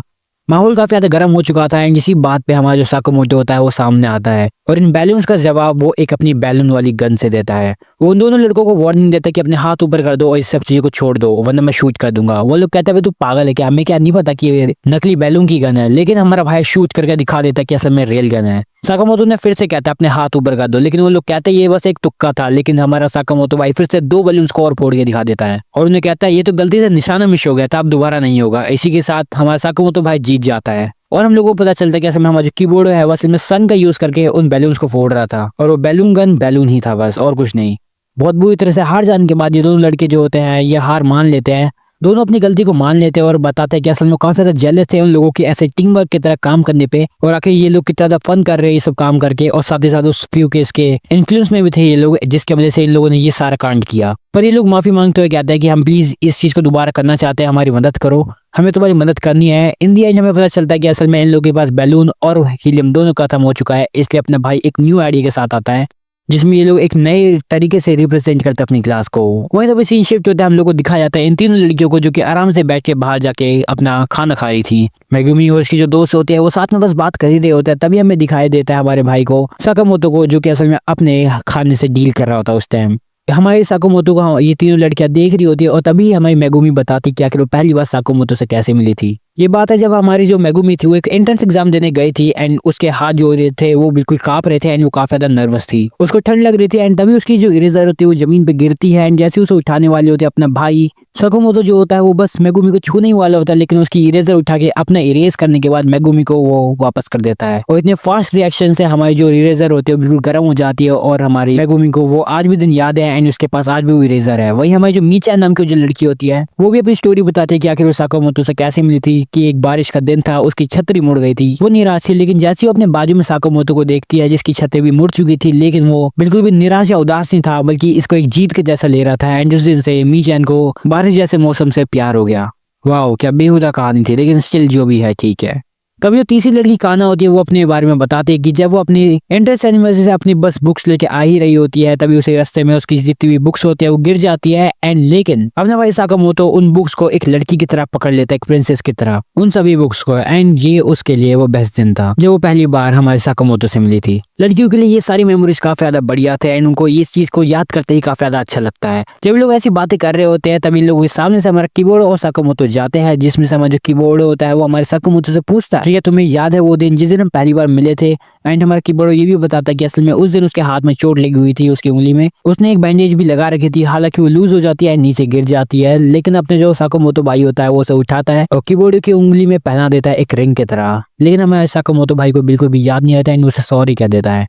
और कीबोर्ड की स्टोरी सुनने के बाद जितनी भी तीनों लड़कियां थी वो सोचने लगती भाई ये तो ज्यादा रोमांटिक है हमारे से भी। वहीं हमें अगले दिन का सीन दिखाया जाता है जहाँ पे अपना भाई साकामोतो जो होता है वो क्लास में रीडिंग कर रहा होता है एंड कीबोर्ड जो है उसकी तरफ देख रहा होता है। इवन जब उसकी टर्न आती है रीडिंग करने की वो कुछ नहीं बोलता और टीचर बोलता है आखिर कहाँ देख रहा है तू, ऐसा लग रहा है तू अपने प्यार की गलियों में खो गया। इतने में हमें पता चलता है कि असल में यहाँ पे असल में दाल में काला नहीं बल्कि पूरी दाल ही काली, क्योंकि असल में यहाँ पे कीबोर्ड की मॉम स्कूल आई है ना कि कीबोर्ड, क्योंकि कीबोर्ड जो है वो असल में बीमार पड़ गया, उसकी जो मॉम है वो यहाँ पे असल में साकामोतो के लिए आई है, लेकिन ये बात जो है असल में कीबोर्ड को नहीं पता है। उसकी जो मॉम है वो यहाँ स्कूल में आ चुकी है साकामोतो से मिलने के लिए। हमें दिखाया जाता है अगली क्लास का सीन जहाँ पे असल में कुकिंग क्लास होनी होती है। अपना भाई जो होता है साकामोतो काफी अच्छा खाना बनाता है, इवन जो लोग होते हैं काफी ज्यादा शौक होता है ये देख के कि कीबोर्ड को भी खाना बनाना आता है। और जो फेक कीबोर्ड होता है वो कहता है कि असल में उसने वो खाना अपनी मॉम से बनाना सीखा है। इवन जो हमारा भाई होता है वो भी उसकी काफी ज्यादा तारीफ करता है, लेकिन साकामोतो के उस सूप को टेस्ट करने के बाद वो वही जो कटोरी से होती है वो वापस दे देता है कीबोर्ड को, और कीबोर्ड जैसे वो रोमांटिक सीन करने ही वाला होता है तभी हम पे एना आती है एंड उस कटोरी को उठा लेती है और सभी लड़कियों के बीच में रेस लग जाती है कि आखिर साकामोतो के साथ कौन करेगा इंडेक्ट किस। हालांकि कीबोर्ड को भी काफी ज्यादा गुस्सा आता है एना पे, हालांकि वो उसकी मॉम है कीबोर्ड की, इसलिए तभी हमें दिखाया जाता है अब लड़कों को यहाँ पे असल में अपना सारा कपड़ा निकालना होता है, लेकिन हमारा कीबोर्ड बाहर निकल जाता है क्योंकि वो लड़की ऑफ कोर्स, और वो हमारे साकामोतो भाई के ऐप्स नहीं देख पा रही थी। आंटी जी तो शर्मा गई। हमें दिखाया जाता है तभी बाहर जो बच्चे होते हैं वो भागने शुरू कर देते हैं, हालांकि कोई भी ढंग से भाग नहीं पा रहा होता ज्यादा स्पीड में हमारे भाई साकामोतो को छोड़ के, जो कि एवोल्यूशन स्टेट में भाग रहा होता है। कि टीचर जो होता है वो चीज को देख के काफी ज्यादा खुश तो होता है, हालांकि वो हरकतें ज्यादा कर रहा होता है, पर वो जब ये देखता है कि असल में कीबोर्ड भी पूरी जान लगा के अपने पूरा हंगा लगा के भाई को हमारे साकामोतो के पीछे भाग रहा है, और जैसे हमारे साकामोतो तक पहुंचने वाला होता है वो नीचे गिर जाता है मुंह के बल, और उनका जो शेल वाला नेकलेस होता है वो भी टूट जाता है। हालांकि उनका गिरना थोड़ा वर्थ रहता है क्योंकि अपना भाई साकामोतो आता है उन्हें उठाता है। लेकिन तभी साकामोटो को अपनी क्लासमेट से सुनने के लिए मिलता है कि असल में कुबोडो आज कुछ ज्यादा अजीब हरकतें कर रहे हैं एंड उसे वो टूटा हुआ शेल भी दिखता है जिससे वो काफी ज्यादा सस्पिशियस हरकतों को जस्टिफाई भी करने वाली चीज दिखती है उसे। तभी हमें क्लास का सीन दिखाया जाता है जहाँ पे असल में जितने भी बच्चे लोग होते हैं उनमें से जो दो नटखट नालायक लोग होते हैं वो जाते हैं हमारे कुबोडो के पास और कहते हैं चलो आओ तुम्हारी फिजिक्स देखेगी कैसी है, क्योंकि हमेशा फैटी लोगों के साथ ऐसा जरूर होता है और वही हो हमारे भाई के साथ भी होने वाला होता है, लेकिन अपना साकामोटो उसे बचा लेता है। कुबोडो की मॉम को लगता है कि भैया साकामोटो भी उसका बेटा जैसे ही है तो उसको ऐसी चीजें नहीं करनी चाहिए एंड इसलिए वो अपने बेटे के पास वापस चली जाती हैं। वही हमें क्रिसमस पर दिखाया जाता है कि असल में दो लड़के जो होते हैं रियो और कुए नाम के, जो कि असल में अपने फ्रेंड्स का इंतजार कर रहे होते हैं लेकिन वो नहीं आते हैं, जिसकी वजह से वो बीच में देखते हैं हमारे साकामोटो को जो कि लोगों को गिन रहा होता है वहीं पे खड़े खड़े। वो लोग सोचते हैं भाई पार्टी के लिए एक काम करते हैं, इसी बंदे को उठा के ले चलते हैं एंड वो हमारे साकामोटो के पास जाके पूछते भी है कि आखिर तू क्या कर रहा है भाई, हमारे साथ चलेगा पार्टी में। यहाँ पे असल में ये लोग असल में बात करते हैं और अपनी कम्युनिकेशन स्किल्स को बढ़ाते हैं एंड इसलिए अपना जो भाई होता है साकामोटो वो उसके लिए हाँ कर देता है उनके साथ जाने के लिए। तभी सीन शिफ्ट होता है, हमें दिखाया जाता है पार्टी का सीन जहाँ पे असल में 3 लड़कियां और 3 लड़के होते हैं। उनमें से एक लड़की कहती है क्या फिर हम अपने आप को इंट्रोड्यूस करने से शुरू करें। सब लोगों के आधार कार्ड खुलते हैं और हम लोगों को पता चलता है इनमें से एक लड़की है मीकी नाम की, वही पर्पल वाली, एंड उसकी जो दोस्त है यानी कि यूई और यूकी, ये लोग भी कॉलेज से है। तभी हमें राव जो होता है अपने आप को इंट्रोड्यूस करता है, कुए भी अपने आप को इंट्रोड्यूस करता है, साथ में साकामोटो भी। लड़कियां कहती है कि आखिर ये बंदे ने ऐसे स्कूल की यूनिफॉर्म क्यों पहन रखी है साकामोटो ने। और कुए और जिसका जो दोस्त होता है वो बताता है कि असल में ये बस कॉस्प्ले कर रहा है, इसको कॉस्प्ले करना पसंद है इसलिए। हम लोगों को पता चलता है कि असल में जितनी भी लड़कियां हैं वो राव और कुए में ज्यादा इंटरेस्टेड है, हमारे साकामोटो में कोई भी इंटरेस्टेड नहीं है। तभी ये लोग एक दूसरे से पूछते हैं कि आगे तुम लोग क्या करने वाले हो आगे। तभी राव जो होता है वो बताता है कि असल में वो आगे जाके एक बार खोलने वाला है और तभी कुए बताता है वो अपने पापा का काम संभालेगा। और जब साकामोटो की बारी आती है तो अब बताता है कि असल में वो नासा में काम करना चाहता है क्योंकि उनकी जो धरती है तबाह हो जाएगी और वो एक नया प्लेनेट ढूंढना चाहता है। एंड ये सारी बातें सुन के लड़कियां उसमें काफी ज्यादा इंटरेस्टेड हो जाती है, इन लड़कों पे काफी ज्यादा बुरी बीतती है। तभी ये लोग एक क्रोकोडाइल वाला एक गेम खेलने की सोचते हैं जहाँ पे ये लोग जो होते हैं इस हिप्पो वाली खिलौने में अपनी उंगली डालते हैं एंड उसके बाद वो बंद हो जाएगा कि नहीं ये देखते हैं। पहले साकामोटो को नहीं पता था हम लोगों की तरह क्या चीज है, लेकिन वो बाद में अपनी जेंटलनेस और अपनी पावर को दिखा के हमारी लड़कियों को शॉक कर देता है और लड़के काफी ज्यादा परेशान हो जाते हैं हमारे साकामोटो से। रेव गाना गाने लगता है और लड़कियों को अपनी स्किल से इम्प्रेस करने की कोशिश करता है, लेकिन अपना भाई यानी चैड हमारा साकामोटो जो होता है अपने हाथ से ही एक अलग ही धुन निकालता है और बिल्कुल ही लड़कियों को एक ही बार में शॉक कर देता है, उसके बारे में और जानने के लिए मजबूर कर देता है। अपना भाई जो होता है इतनी प्यारी आवाज निकाल रहा होता है कि लड़कियां उस पर दीवानी हो चुकी होती है। और तभी हमारा जो रियो होता है वो सबके लिए ड्रिंक्स मंगवाता है, हालांकि हमारे भाई के लिए यानी साकामोटो के लिए बिल्कुल एक 100% कोक वाला फ्लेवर मंगवाता है क्योंकि उसके हमारे भाई साकामोटो से काफी ज्यादा जल रही है एंड ऑफ कोर्स उसने इसलिए ऐसा किया है। लेकिन अपना भाई साकामोटो जो होता है उसको कोक पीने के बाद एक जर्मन गाना गाना शुरू कर देता है और साकामोटो की आवाज सुनने के बाद लड़कियां बिल्कुल दीवानी हो चुकी होती है कि भैया ये इतना अच्छा जर्मन गाना गा रहा है एंड भाई क्या ही गा रहा है। रियो को लगता है कि भैया ये लड़कियों को ज्यादा क्लासिकल म्यूजिक पसंद नहीं है तो शायद उन्हें अच्छा नहीं लगेगा, लेकिन अपना भाई जो होता है साकामोटो इतना परफेक्टली उस गाने को गाता है कि लड़कियों को भी मजा आने लग जाता है इस गाने में एंड वो काफी ज्यादा इंप्रेस हो जाती हैं। जब मैं बात करता हूँ लड़कियों की तो सिर्फ लड़कियां ये 3 नहीं असल में बाहर की भी होती हैं। और जब इंपॉर्टेंट पार्ट आता है उस गाने का, जब हमारा भाई जो गाता है ना वो इतना अच्छा गाता है कि भैया लड़कियां दीवार तोड़ते हुए क्या दरवाजे तोड़ते हुए अंदर आ जाती हैं उनके कैरियोके के। लड़कियों की लाइन क्या भाई बारिश हो जाती है हमारे भाई पे एंड अपने भाई को वहां से जाना पड़ता है क्योंकि वो रूल्स एंड रेगुलेशन नहीं तोड़ना चाहता, इसलिए हमारे जैसे ही भाई वहां से चले जाता है सारी लड़कियां भी वहां से चले जाती है इंक्लूडिंग वो तीनों भी। और रिया वो कुएं जो होता है वो अकेले पड़ जाते हैं उस कैरियोके में अकेले। अब पैसा भरो निकलो यहाँ से। वही हमें दिखाया जाता है अगला दिन जहाँ पे हमें हमारे है अब्यूसो को दिखाया जाता है जो कि अपने सिबलिंग्स की देखभाल कर रहा होता है। और हाय अब्यूसा उसके जो फादर थे जब वो बर्तन धो ही रहे थे तब हम हमारे हाय अब्यूसा के जो फादर थे उसे बताते हैं कि असल में वो एक न्यू मॉम के लिए सोच रहा है, मतलब कि हाय अब्यूसा के जो फादर है वो दोबारा मैरिज करने वाले हैं जस्ट फॉर हिज सिबलिंग्स, यानी मतलब हाय अब्यूसा के जो भाई बहन है उनके लिए। और पार्टी है इसलिए हमारे भाई को यानी हाय अब्यूसा को मैनर्स सीखने पड़ेंगे और साथ में साथ फ्रेंच भी। और इसके लिए हाय अब्यूसा जो होता है हमारे भाई साकामोटो के पास आता है, उससे पूछता कि यार तुम मेरे को सिखा दोगे एंड अपना भाई कहता है हाँ बिल्कुल क्यों नहीं, लेकिन इसके लिए तुम्हें एक ओवरकोट चाहिए पहले, बाकी मैं तुम्हें बाद में बताऊंगा। एंड इसी के साथ हम लोग को देखने को मिलता है कि पार्टी का सीन हो रहा है यहाँ पे।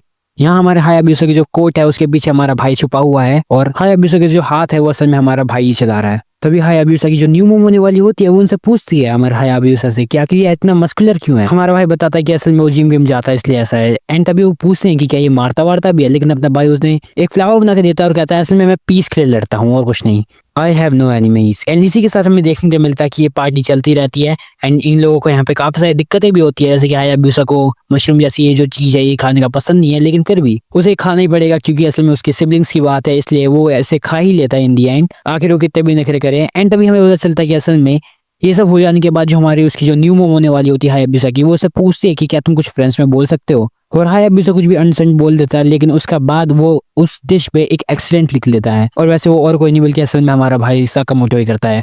इन द एंड सब कुछ जैसा होना होता है वो ठीक ठाक हो जाता है, एंड हमारे हायाबुसा के जो फादर होते हैं वो उसकी न्यू मॉम के साथ चले जाते हैं। हायाबुसा और साकामोटो जो होता है वो खो चुके थे इस जगह पे, क्योंकि वो यहाँ पे नहीं आए थे कभी, पर वो दोनों एक दूसरे से बात करते टाइम जा रहे थे आगे सीधे, भले उन्हें पता हो कि वो कहाँ जा रहे कहाँ नहीं जा रहे। तभी उन लोगों को देखने को मिलता है कि असल में कुछ लोग जो है असल में उसके फादर को, लेकिन यहाँ पे हमारा जो हायाबुसा है वो वहाँ पे जा नहीं सकता है, क्योंकि ऐसे फिर वो उसे मारने वाला सब बंदा समझेंगे। इसलिए हायाबुसा और हमारा साकामोटो जो होता है दोबारा बॉडी स्विच कर लेते हैं। जैसे हायाबुसा जो होता है वो हाथ संभाल लेता है, पैर संभाल लेता है, और साथ ही साथ अपना साकामोटो जो होता है वो चेहरे का रूप ले लेता है, जिसकी वजह से किसी को शक नहीं होता, और हमारा भाई जो होता है हायाबुसा वो सबको मारता है, एंड उसके बाद सभी का सभी वहाँ पे खेल खत्म कर देता है। काफी बुरी तरीके से मारने के बाद अपने भाई जो होता है वो अपने डैड को बचा लेता है, एंड उसकी न्यू मॉम को भी। हालांकि पता चलता है कि असल में हायाबुसा की जो न्यू मॉम होने वाली थी असल में वही ये सब गुंडों को बुला के लाई थी, एंड उसके फादर को चीट कर रही थी। एंड ये सब जानने के बाद अपना भाई क्या ही करता है, एंड अपना भाई अंदर से टूट चुका था, लेकिन तब अपना जो भाई साकामोटो होता है उस पर हमला होता है पीछे से, लेकिन अपना जो हायाबुसा होता है उसको रोक लेता है। लेकिन अपना साकामोटो उस टाइम एक कहानी सुनाता है उन लोगों को कि एक लड़का हुआ करता था जो कि असल में अपने डैड के लिए कुछ भी कर जाता था, वो उनके लिए फ्रेंड्स सीखता था, मैनर सीखता था, ये सब करता था। ये स्टोरी सुनने के बाद काफी सारे वहाँ पे लोग इमोशनल हो जाते हैं, लेकिन जैसे ही अपना भाई जो होता है अपने दोनों आर्म निकालता है, लोग समझते हैं भैया ये तो बेंटन है। हायाबुसा के जो फादर होता है वो बेहोश हो जाते हैं वहीं पे, क्योंकि इतने चार चार हाथ देखने के बाद कोई भी वैसे भी कंफ्यूज, क्या भाई बेहोश हो जाएगा बंदा। एंड इसी के साथ यहीं पे ये वाला भी एपिसोड खत्म होता है इन लोगों का। 2 hours later. वहीं अगले दिन हमें दिखाया जाता है जहाँ पे साकामोटो के यहाँ पे असल में स्नो गिरी होती है, एंड पहली बार अपना साकामोटो इस स्नो को देख रहा होता है, एंड इसके लिए काफी ज्यादा एक्साइटेड भी होता है। कीबोर्डो सोचता है भाई मैं पहली बार इस बंदे को और अच्छी तरह से जान रहा हूँ, हालांकि हम लोग इतने करीब नहीं है, लेकिन स्टिल हम लोग एक दूसरे को अब जानने की कोशिश कर रहे हैं। और कीबोर्डो असल में हमारे भाई को और भी अच्छी तरह से जानना चाहता है। पर जब ये लोग ऐसी बातें करते करते रास्ते में जा ही रहे होते हैं, इन लोगों को देखने मिलते हैं वही 3 नमूने जो कि असल में बर्फ से खेल रहे थे, एंड उनमें से आसाशी जो होता है वो असल में ऐसे स्नो से चीजें बनाने में काफी ज्यादा माहिर होता है। हमारा साकामोटो जो होता है हमारे आसाशी के पास आता है और कहता है भाई मेरे को भी सिखाओ ये कैसे करते हैं। आसाशी जानता है कि असल में ये पहली बार स्नो को देख रहा है। आसाशी हमारे भाई को सिखाने के लिए मान जाता है और कहता है कि पहले अपने आप को छोड़ दो, एंड एक बार धरती पे गिर के तो देखो कैसा फील होता है।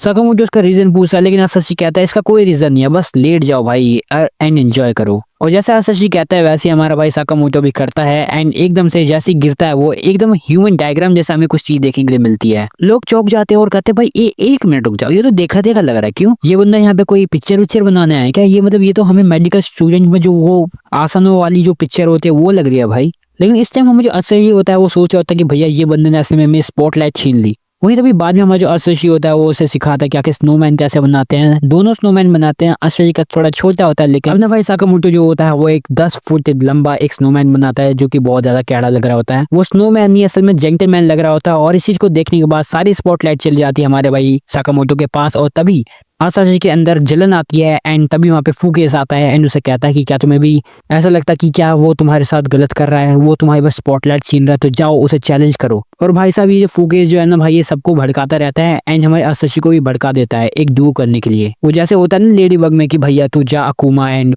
वो बंदे को पावर दे देता है, एंड उसके बाद वो हीरो से लड़ते हैं। वैसे यहाँ पे सीन होता है हमारा जो आसाशी होता है वो हमारे भाई साकामोटो को चैलेंज करता है एक स्नो बॉल के कंपटीशन में। आसाशी जो होता है इस गेम में अपने आप को सुपीरियर दिखाना चाहता था, इसलिए वो हमारे भाई को चैलेंज करता है। लेकिन अपना भाई जो होता है साकामोटो वो बिल्कुल एक मशीन गन की तरह भाई सारे स्नोबॉल जो होते हैं हमारे आसाशी की तरफ फेंकता है। हमारा जो आसाशी होता है वो इंतजार करता है कि कभी इस बंदे के स्नोबॉल खत्म होंगे, पर उसकी भाई वो ज्यादा देर रुक नहीं पाता क्योंकि उसको काफी ठंड लग रही होती है। तभी साकामोटो जो होता है उसकी तरफ अपना एक स्नोबॉल फेंकता है, एंड आसाशी को लगता है कि भैया ये कोई बॉम्ब है, इसलिए वो बिना कुछ सोचे बस सीधे रश कर देता है हमारे साकामोटो की तरफ। हालांकि वो इन दी एंड ढेर हो जाता है हमारे साकामोटो की तरफ से। और बाद में आसाशी को पता चलता है कि असल में वो जो स्नोबॉल थी उसमें एक गर्म करने वाली जो स्पेशल चीज आती है वो थी उसमें, जो कि आसाशी के लिए थी स्पेशली। एंड इस बार हमारा जो आसाशी होता है वो ये चीज देख के काफी ज्यादा हैरान हो जाता है। इसी के साथ आसाशी जो होता है वो हार मान लेता है, और आज की वीडियो यहीं पे खत्म होती है। वीडियो पसंद है तो वीडियो को लाइक, चैनल को सब्सक्राइब कर देना। बाकी मिलता है अगली वीडियो में।